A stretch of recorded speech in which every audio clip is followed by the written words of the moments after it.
I got some deliveries, and this time it is from Sweetkreations. Sweetkreations was created when a mother and a daughter decided to do baking during the quarantine.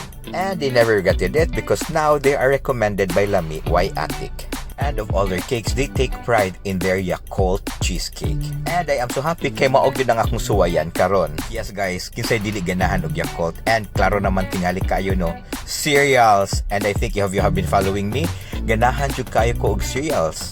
And I have to give kudos silang packaging kay nindot jud kaayo. And slicing the cheesecake kana galing maka-crave na ka more sa cereals kay mag-crunch gyud siya while ga-slice kaniya. Kanang mura ganahan ako siya ipalanay gamay. You can have this Yakult Cheesecake for 550 pesos, and to order you may just message your official social media accounts. Aside from Yakult Cheesecake, they also have blueberry and creams, Oreo, Philly, and keto brownie. And they also have cakes, brownies, and cookies too. For that, mga on na dayon ta guys, and I think klaro man jud kayo noon sa ka-creamy ang iyahang cheesecake. So murag cheesecake nga Yakult flavored. Wow.